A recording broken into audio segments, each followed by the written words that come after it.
지난주에 에스라서 8장의 말씀으로 함께 은혜를 나눴습니다. 에스라는 당시 페르시아가 점령하고 있던 페르시아의 속국으로 살아가는 사람이었습니다. 그럼에도 불구하고 에스라는 페르시아 왕 아닥사스다 왕의 총애를 입었던 사람입니다. 지난주에도 말씀을 드렸습니다마는 그가 자기가 원하는 것은 무엇이든지 왕이 제공을 할 정도로 그런 인정을 받는 사람이었다라고 하는 것입니다.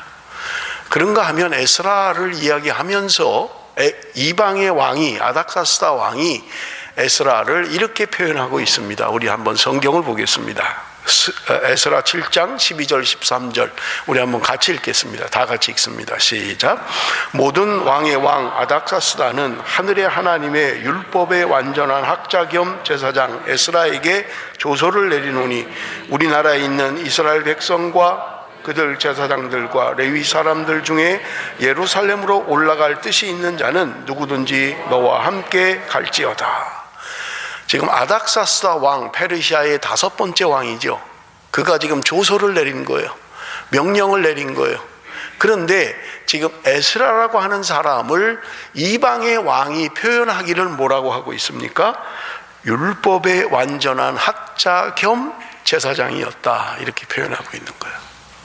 같이 믿는 사람이 그를 그렇게 참 믿음이 좋은 사람이야, 말씀에 아주 정통한 사람이야, 이렇게 이야기하는 게 아니라 이방 왕이 그렇게 이야기를 하는 거예요.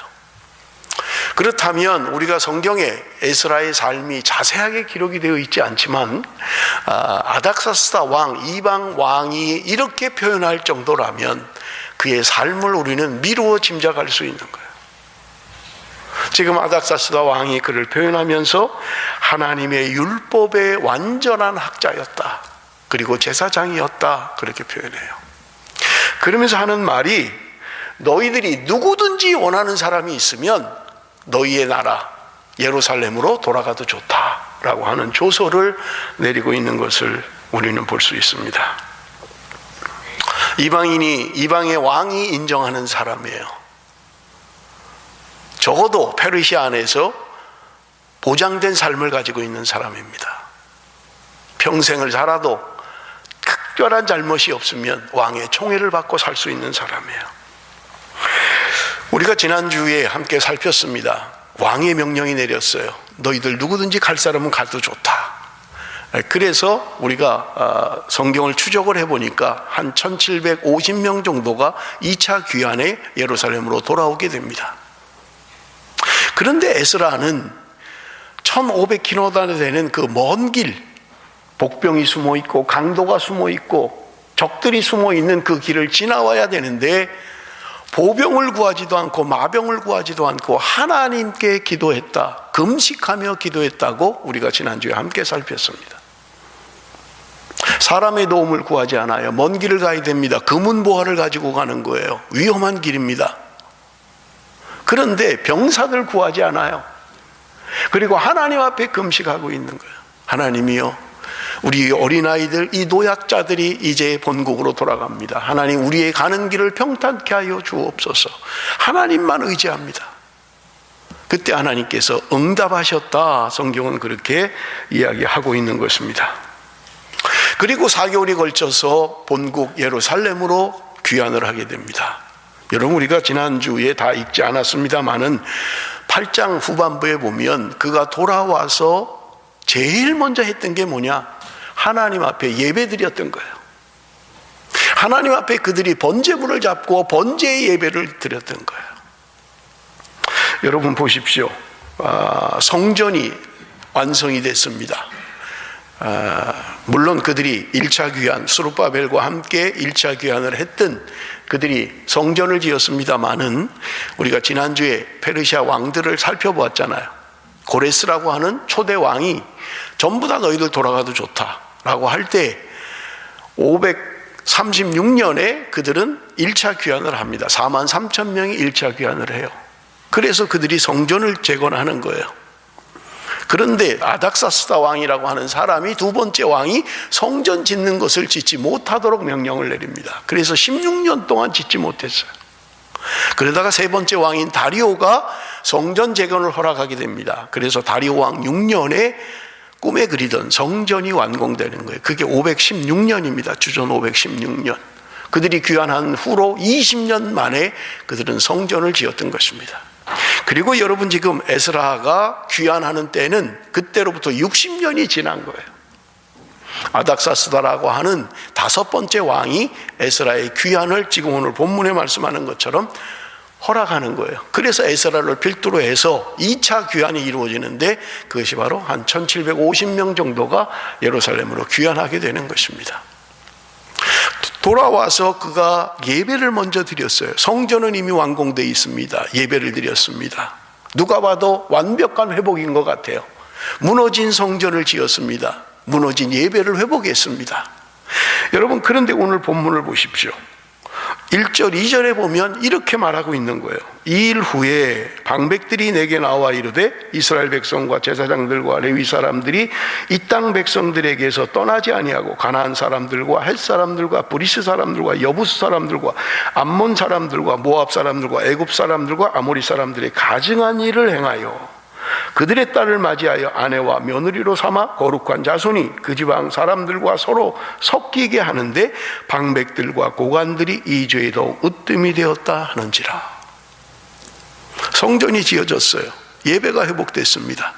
그런데 어떤 사람들이 와서 이야기하는 거예요. 에스라에게. 지금 여기 방백들, 제사장과 레위인들, 정치 지도자들, 종교 지도자들이 하나님이 금하신 이방 여자를 아내로 맞고 며느리로 맞아서 그들이 더럽혔다는 거예요.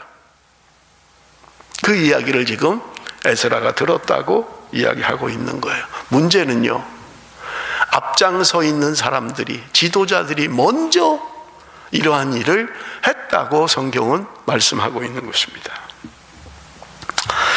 저는 이 말씀을 준비하면서 왜 그들은 그렇게 했을까?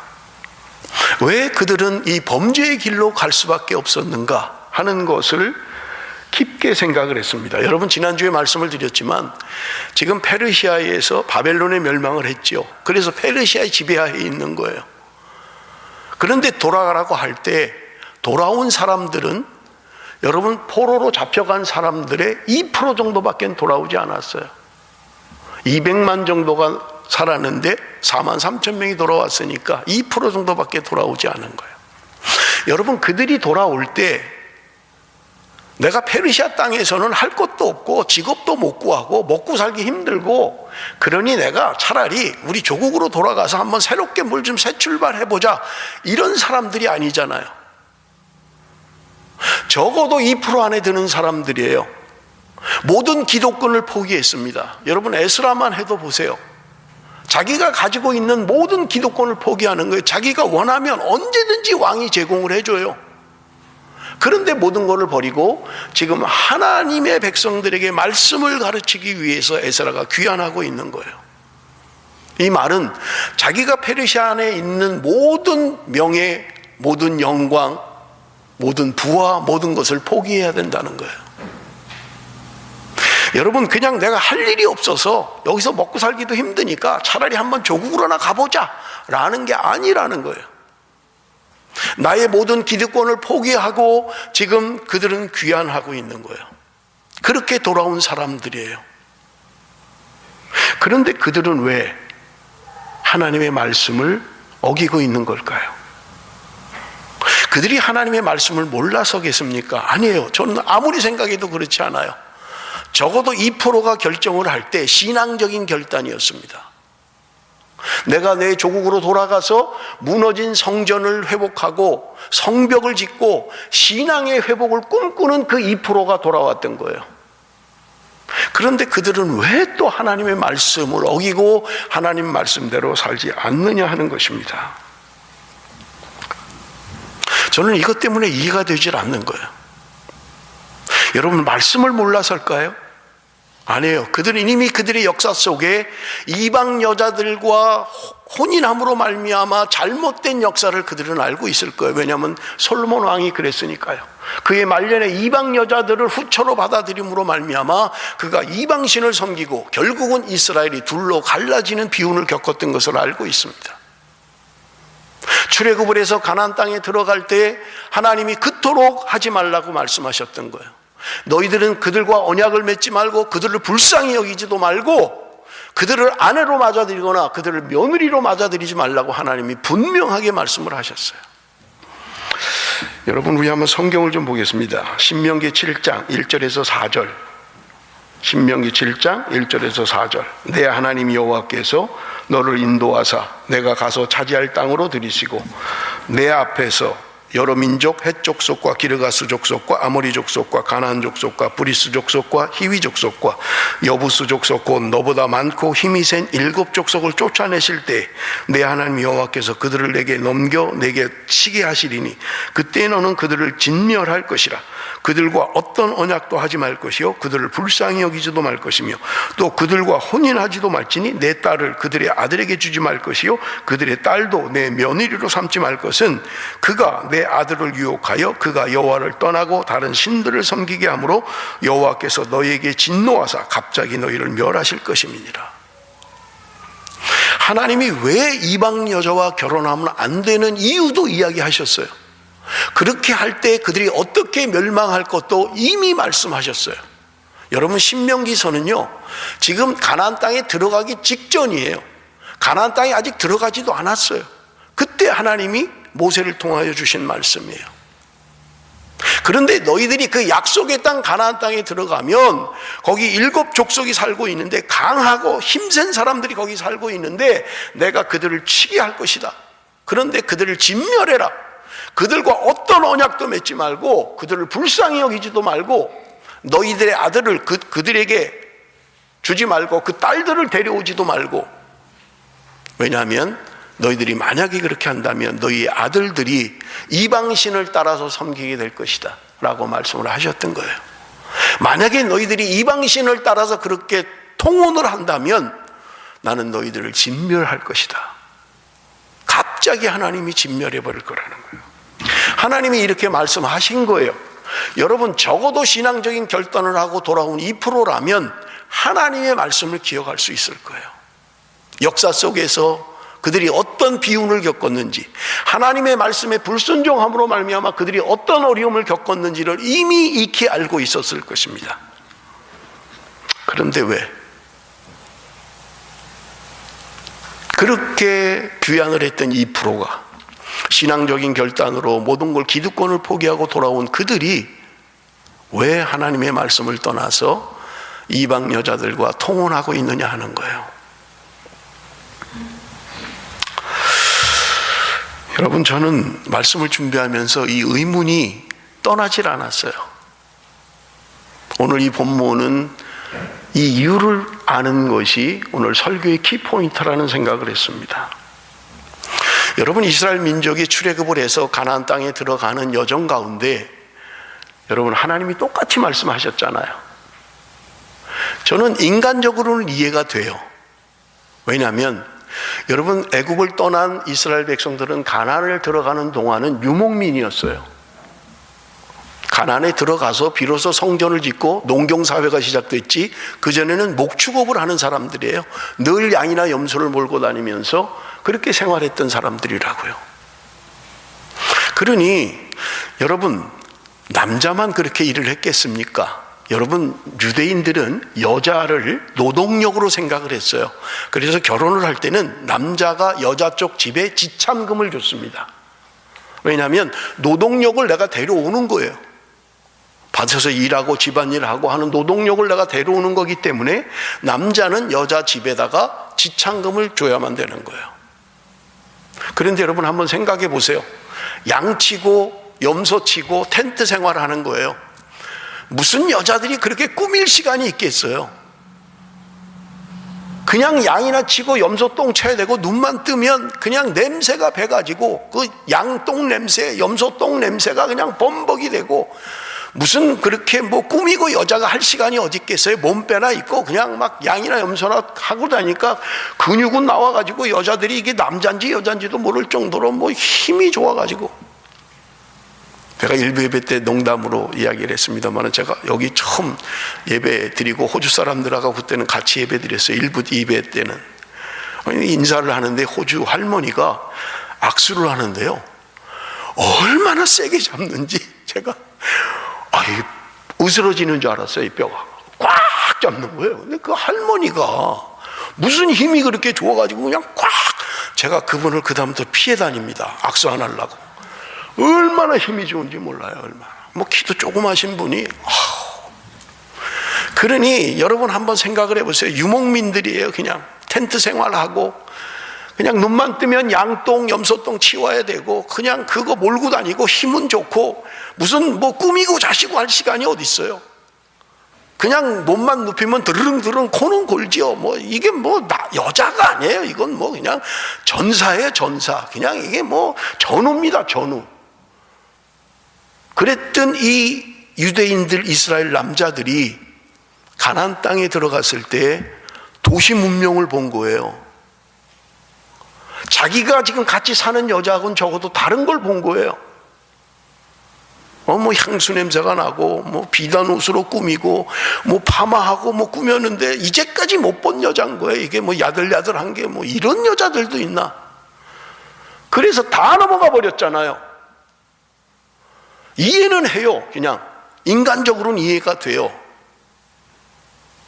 그런데 여러분, 이 역사를 알고 있는 이스라엘 민족들이 나라가 멸망하고 지금 포로로 끌려갔다가 돌아온 그들이 왜 똑같은 짓을 하느냐는 말이에요. 뭐 처음이라 그러면 이해가 돼요. 아니잖아요. 지금 수없이 반복된 거 아니에요. 그런데 그들이 적어도 2%로 신앙의 결단을 하고 온 그들이 왜 또 이 짓을 하고 있느냐고요. 이해가 안 되는 거예요. 제가 뭐 때문에 이들은 이루고 있는 건가. 또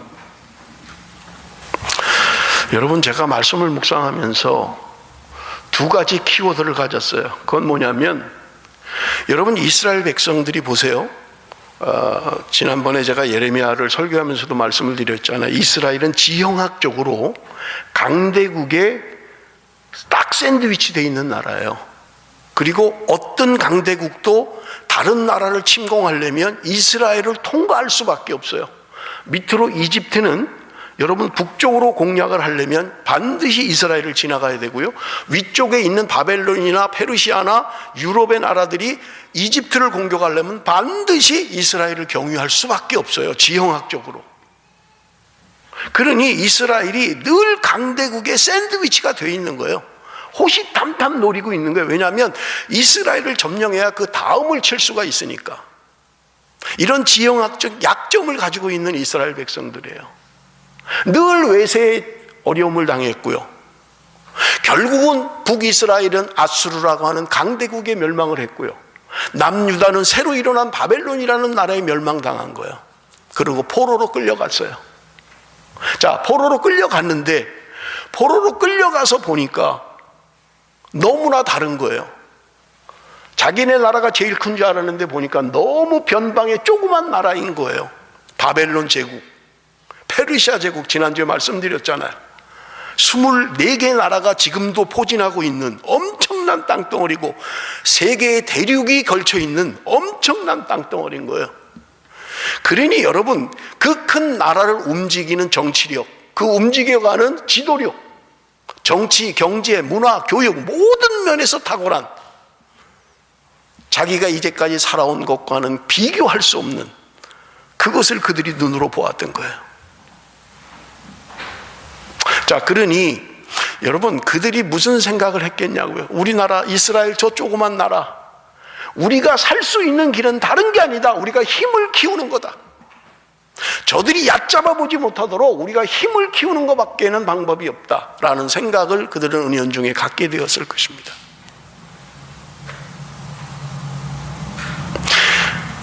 하나님도 중요하지만 우리 힘이 있어야 돼. 우리가 그래야 나라도 지키고 뭐 다른 나라도 좀 점령하고 좀 강대한 나라가 되는 거지. 뭐 맨날 하나님 하면 뭐가 해결이 되나? 우리 힘을 키워야 돼 라는 게 설득력이 있었고 사람들은 그런 의식을 가지고 살았을 거라는 거예요. 우리 말에도 그런 말이 있잖아요. 말은 제주도로 보내고 사람은 태어나면 서울로 보내라, 뭐 이런 이야기가 있잖아요. 그 조그만 땅덩어리 안에서도 그래도 좀 큰 도시에 나가서 보는 게 다르고 듣는 게 다르고 그러면 사람이 좀 달라지겠지. 그래서 사람은 서울로 보내야 된다라고 하는 말이 있을 정도잖아요. 그러니 여러분, 지금 조그만 이스라엘에 살고 있던 그들이 엄청난 대제국의 포로의 신분이긴 하지만 그것을 눈으로 보고 그것을 귀로 듣는 그들의 생각 속에 역시 힘이 있어야 돼. 우리가 사는 길은 힘을 키우는 거야 라는 생각이 그들 속에 은연중에 있지 않았겠느냐 하는 거예요.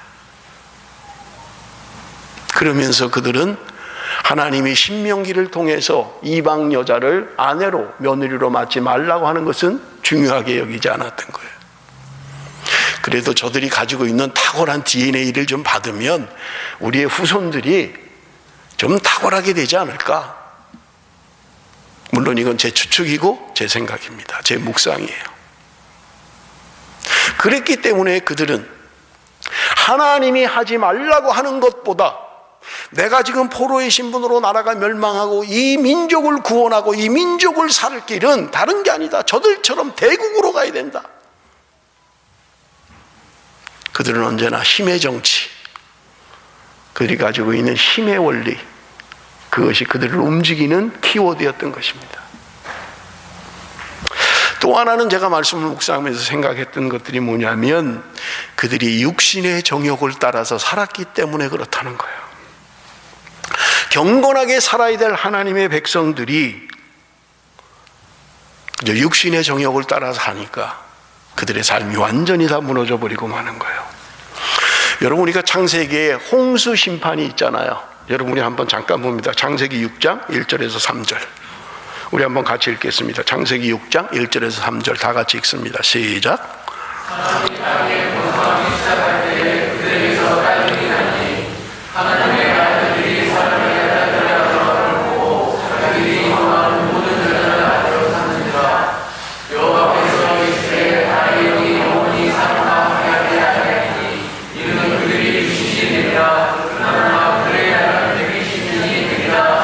사람이 땅에 번성하기 시작할 때 그들에게 딸들이 낳았다, 성경은 이야기합니다.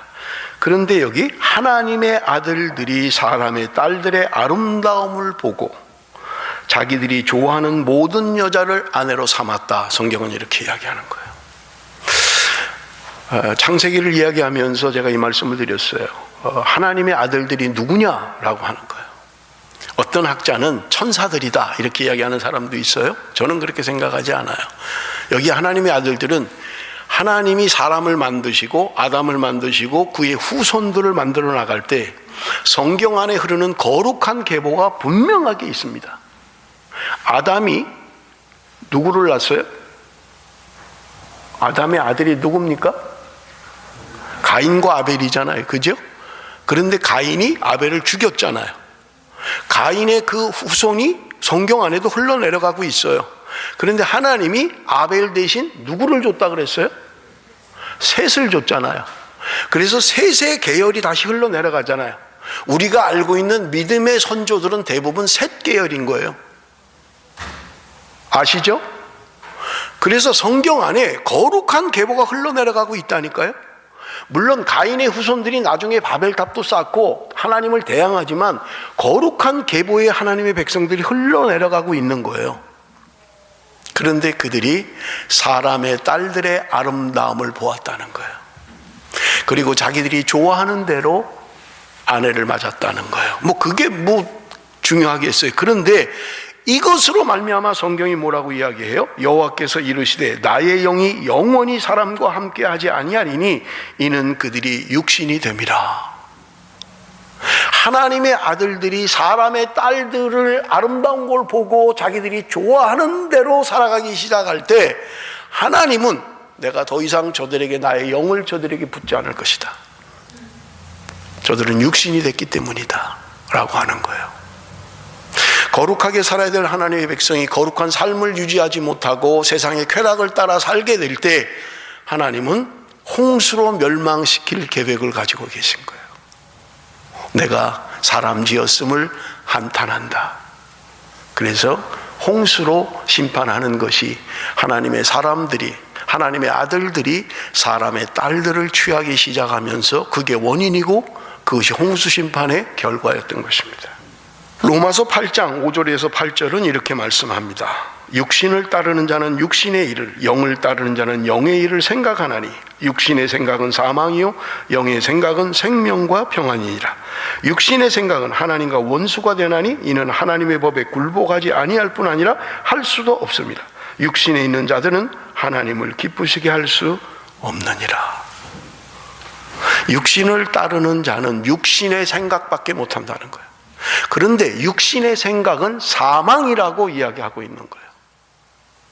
영의 생각은 생명이요 평안이라고 이야기하는 거예요. 육신에 있는 자는 하나님을 기쁘시게 할 수 없다. 성경이 우리에게 말씀하고 있는 것입니다. 저는 말씀을 묵상하면서 그들이 그렇게 하나님이 하지 말라고 함에도 불구하고 하는 이유가 뭐냐라고 하는 거예요. 두 가지. 세상의 원리, 힘의 원리를 생각했다는 거예요. 하나는 정욕대로 살았다는 거예요. 여러분, 우리가 아이들을 키우잖아요. 아이들이 하지 말라는 걸 왜 그렇게 하려고 할까요? 여러분, 뭐 아주 어린 애들은 그렇지만 요새는 너무 어린 아이들한테 이 컴퓨터를 빨리 안 가르치면 좋을 것 같아요. 요새는 애들을 달래기 위해서 그냥 뭐 만화영화 전화기 그거 다 틀어주니까 그러면 그거 들여다보느라고 정신이 없으니까. 아이들이 왜 그렇게 하지 말라는 게임을 좋아할까요? 왜 이렇게 하지 말라는데 하려고 할까요? 엄마 말보다 재밌거든요. 엄마 말보다 재밌으니까 하는 거예요. 그 게임이 지긋지긋하면 애가 뭐 하려 하겠어요? 맞아가면서도 하고 싶은 거예요. 조금 머리가 크면 위장하고 하는 거예요. 컴퓨터에 앉아서 공부하는 것 같은데 여러분 착각하지 마세요. 애들이 탁 들어오는 소리만 나면 키만 한번 탁 누르면 확 바뀌어버려요. 수학 문제 풀고 있는 거예요 지금. 탁 나가면 턱 치면 또 게임 하는 거예요. 발작 소리만 탁 나면 턱 치면 턱. 우리 아들 열심히 공부하고 있네. 게임하고 있어요. 죄송합니다. 우리 학생들 말고요. 왜 근데 그렇게 하지 말라는데 그걸 자꾸 하려고 할까요? 재미있으니까요. 쾌락이 있으니까요. 거기에 기쁨이 있으니까요. 이스라엘 백성들이 하나님이 그렇게 말씀하시는데도 적어도 신앙적 결단을 하고 돌아온 그 2%가 하나님의 성전을 회복하고 예배를 회복했음에도 불구하고 그들이 여전히 그들의 삶을 바꾸지 못하는 이유는 무엇입니까? 거기에 쾌락이 있기 때문에 그런 거예요. 거기에 정욕이 있기 때문에 그렇습니다. 힘의 원리가 있기 때문에 그런 거예요. 우리도 한번 페르시아처럼 바벨론처럼 강대한 나라를 한번 만들어야 돼. 무시하지 못하게 우리도 한번 힘으로 다스리는 나라가 돼야 돼 라고 하는 것이 이스라엘 백성들이 그토록 왕을 요구했던 이유였던 것입니다. 하나님에 의해 통치되는 신정정치를 포기하고 우리에게 왕을 주십시오. 우리도 왕이 필요합니다. 그 왕이 너희들 자녀들을 힘들게 할 거다, 노역을 시킬 거다, 조공을 바치게 할 거다, 그렇게 얘기하는데도 그래도 좋습니다. 우리가 좀 강력한 왕이 필요합니다 라고 했던 하나님의 백성들, 하나님의 통치, 하나님의 다스림은 중요하게 여기지 않는 거예요. 사랑하는 성도 여러분, 오늘 이 본문이 우리에게 주는 교훈, 그리고 내가 적용해야 될 말씀, 그것은 나는 하나님의 말씀이 내 삶에 얼마나 중요한가라고 하는 것입니다. 여러분, 성전이 지어졌다니까요. 예배가 회복됐다니까요. 하나님의 부흥을 경험했어요, 그들이. 그럼에도 불구하고 그들은 그들의 삶이 너무 쉽게 무너져 버렸던 거예요. 여러분, 오늘 본문 에스라 9장 3절 4절입니다. 내가 이 일을 듣고 속옷과 겉옷을 찢고 머리털과 수염을 뜯으며 기가 막혀 앉으니 이에 이스라엘의 하나님의 말씀으로 말미암아 떠는 자가 사로잡혔던 이 사람들의 죄 때문에 다 내게로 모여오더라. 내가 저녁 제사 드릴 때까지 기가 막혀 앉았더니. 에스라가 그 소식을 듣는 순간 제사장도 그렇고 레위인도, 지금으로 말하면 목사도 그렇게 됐고 장로도 그렇게 됐고 정치 지도자들도 그렇게 됐고 다 타락했다는 거예요. 성경이 이야기하는 그들이 앞장서서 죄를 지었다는 거예요. 여러분, 가장 경건해야 되고 가장 거룩해야 될 하나님의 백성들, 제사장들마저도 육신의 쾌락을 따라서 살아갔다는 거예요. 아무런 감각 없이. 그것이 하나님의 말씀에 위배되는 걸 알면서도 그 쾌락이 더 중요하니까. 사랑하는 성도 여러분, 오늘 저와 여러분의 삶을 돌이켜 보십시다. 하나님의 말씀이 내 삶의 어떤 것보다 우선순위에 있습니까? 말씀은 말씀이고 뭐 살아가야 되는데 뭐 그거 그렇게 어떻게 그렇게 하고 살아? 어떻게 그거 다 지키면서 살아? 혹시 내 안에 하나님의 말씀보다 더 중요한 세상의 원리나 가치관이나 목적이 나를 다스리고 나를 붙들고 있는 거 아니냐는 거예요. 에스라는 이 소식을 들을 때에 겉옷을 찢고 속옷을 찢으며 하나님 앞에 기가 막혀 앉아 있다고 이야기하고, 도대체 이 백성들이, 도대체 이들이 어떻게 하려고? 이해가 되지 않는 거예요. 그런데 4절은 이야기합니다. 이에 이스라엘의 하나님의 말씀으로 말미암아 떠는 자가 사로잡혔던 이 사람들의 죄 때문에 다 내게로 모여오더라. 무슨 말입니까? 그들 가운데도 하나님의 말씀으로 인하여 떠는 자들이 있었다는 거예요. 하나님의 말씀 앞에 두려움을 갖고 있는 사람들이 있었다는 거예요. 그래서 그들이 지금 겉옷을 찢고 속옷을 찢으며 탄식하고 있는 에스라 앞에 모였다고 성경은 이야기하고 있는 거예요. 그래도 얼마나 감사하고 소망이 있는지, 물론 극소수의 사람이었겠지만 그들 가운데 깨어있는 사람들, 하나님의 말씀을 두려워하는 사람들. 그래서 에스라가 이런 고통 가운데 겉옷과 속옷을 찢으며 하나님 앞에 기가 막혀 앉아 있을 때 에스라 앞에 모여들었다고 성경은 이야기하고 있는 것입니다. 여러분, 오늘 설교 제목은 에스라의 기도입니다. 에스라는 이제 기도를 시작합니다. 5절 6절 우리 한번 같이 읽어봅니다. 5절 6절 다 같이 시작. 저녁 제사를 드릴 때에 내가 근심 중에 일어나서 속옷과 겉옷을 찢은 채 무릎을 꿇고 나의 하나님 여호와를 향하여 손을 들고 말하기를, 나의 하나님이여, 내가 부끄럽고 낯이 뜨거워서 감히 나의 하나님을 향하여 얼굴을 들지 못하오니 이는 우리 죄악이 많아 정수리에 넘치고 우리 허물이 커서 하늘에 미침이니이다. 여러분, 에스라의 기도의 특징이 있습니다. 그것은 뭐냐면, 여러분 보세요. 여기 우리는 자기를 포함시키는 거예요. 우리가 하나님 앞에 죄를 지었습니다. 우리의 죄악이 하늘을 덮습니다. 에스라는 지금 자신의 잘못들을, 자기의 조상들의 잘못들을 지금 토로하고 있는 것입니다. 하나님 앞에 얼굴을 들 수가 없습니다. 부끄러워서 하나님, 이 죄악으로 인해서 하나님 앞에 고개를 들 수가 없습니다.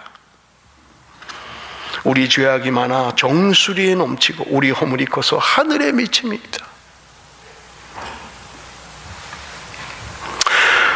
무슨 죄를 그렇게 졌습니까? 7절, 조상들의 죄입니다. 우리 조상들의 때로부터 오늘까지 우리의 죄가 심함에 우리의 죄악으로 말미암아 우리와 우리 왕들과 우리 제사장들을 여러 나라 왕들의 손에 넘기사 칼에 죽으며 사로잡히며 노략을 당하며 얼굴을 부끄럽게 하심이 오늘날과 같으니이다.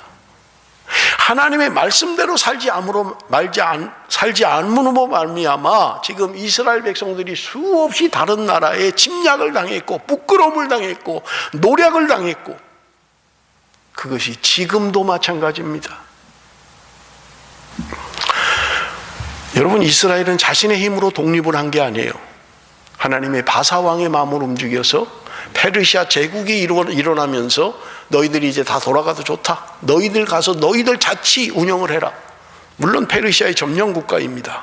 그런데 너희들에게 자치권을 주겠다. 너희들 돌아가서 너희들 나라를 너희들이 세우고 너희들이 해라 라고 하는 거예요. 이스라엘이 자신의 힘을 가지고 독립을 쟁취한 거 아니에요. 하나님이 고레스의 마음을 움직여서 그들을 돌아오게 하셨던 것을 우리는 볼 수 있습니다. 8절 9절입니다. 이제 우리 하나님 여호와께서 우리에게 잠시 동안 은혜를 베푸사 얼마를 남겨두어 피하게 하신 우리를 그 거룩한 처소에 박힌 목과 같게 하시고 우리 하나님이 우리 눈을 밝히사 우리가 종노를 하는 중에서 조금 소생하게 하셨나이다. 우리가 비록 노예가 되었사오나 우리 하나님이 우리를 그 종살이하는 중에 버려두지 아니하시고 바사 왕들 앞에서 우리가 불쌍히 여김을 입고 소생하여 우리 하나님의 성전을 세우게 하시며 그 무너진 것을 수리하게 하시며 유다와 예루살렘에서 우리에게 울타리를 주셨나이다. 하나님의 은혜로 된 거라는 거예요. 에스라는 정확하게 보고 있는 거예요. 우리의 힘으로 뭔가를 쟁취한 게 아니라 하나님의 은혜로 저 적들 이방인 왕들의 마음을 움직여서 우리가 그나마 살아남아서 하나님의 은혜로 성전을 회복하게 되었습니다. 무너진 것을 수축하게 되었습니다. 지금 그 이야기를 하고 있는 것입니다. 10절에서 12절은 하나님의 약속입니다. 우리 하나님이여 이렇게 하신 후에도 우리가 주의 계명을 저버렸사오니 이제 무슨 말씀을 하오리까? 전에 주께서 주의 종 선지자들에게 명령하여 이르시되 너희가 가서 얻으려 하는 땅은 더러운 땅이니 이는 이방 백성들이 더럽고 가증한 일을 행하여 이 끝에서 저 끝까지 그 더러움으로 채웠습니다. 그런즉 너희 여자들을 그들의 아들에게 주지 말고 그들의 딸들을 너희 아들들을 위하여 데려오지 말며 그들을 위하여 평화와 행복을 영원히 구하지 말라. 그리하면 너희가 왕성하여 그 땅의 아름다운 것을 먹으며 그 땅을 자손에게 물려주어 영원한 유산으로 물려주게 되리라 하셨나이다. 여러분, 말씀에 정통했던 에스라입니다. 그는 이스라엘 백성들의 역사를 꿰고 있는 거예요. 그들이 하나님의 말씀을 어떻게 어겼는지, 어떻게 하나님의 말씀에 불순종했는지를 그는 이야기하고 있는 것입니다. 그럼에도 불구하고 하나님이 그 가운데 우리를 회복시키셨습니다. 너희들이 하나님의 말씀대로 살면 그곳에서 아름다운 결실을 맺고 거기서 풍성하게 살 수 있을 것이다. 그러나 너희들이 하나님의 말씀을 어기면, 하나님 말씀대로 행하지 않으면 하나님의 진노가 너희들에게 급속히 임할 것이라고 말씀하고 있는 거예요. 14절 15절 우리 마지막 에스라의 회개의 기도입니다. 우리 한번 같이 읽어봅니다. 14절 15절 다 같이 시작. 우리가 이제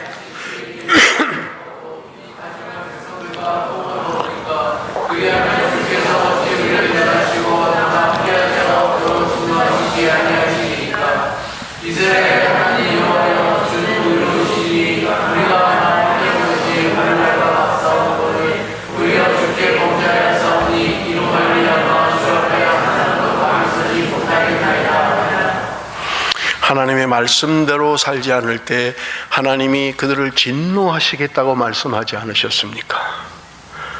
우리가 어떻게 하나님 앞에 감히 설 수가 있습니까? 그는 진정으로 통회하는 기도를 하고 있는 것입니다.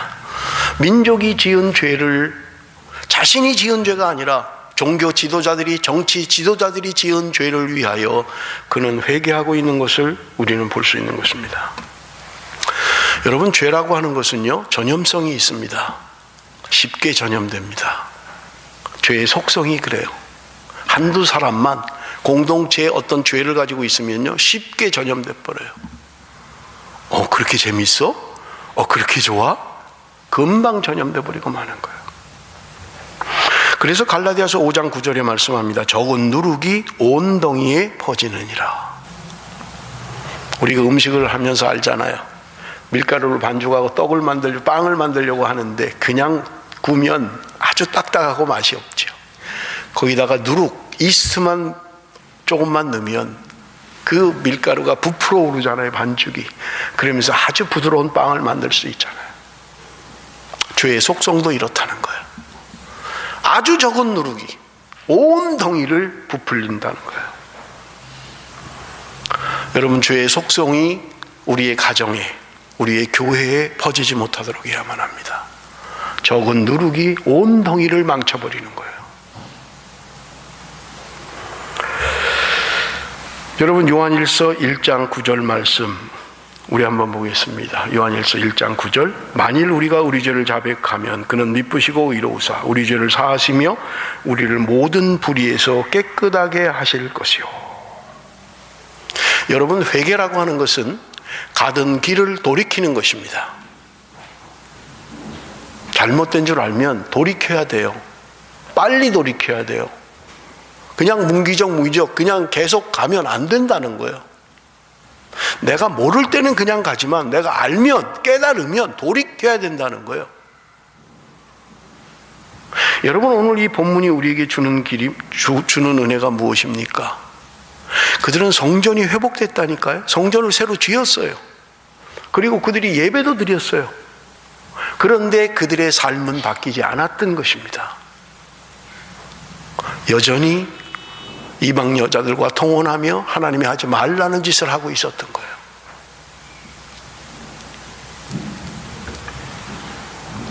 여러분, 잘못된 걸 알면 돌이켜야 되고요. 돌이킬 때 하나님의 은혜가 있다고 우리에게 말씀합니다. 저는 말씀을 준비하면서 에스겔서 33장 11절 말씀이 떠올랐습니다. 우리 한번 같이 읽겠습니다. 다 같이 읽습니다. 시작. 나는 그들에게 나의 삶을 두고 맹세하노니 나는 악인이 죽는 것을 기뻐하지 아니하고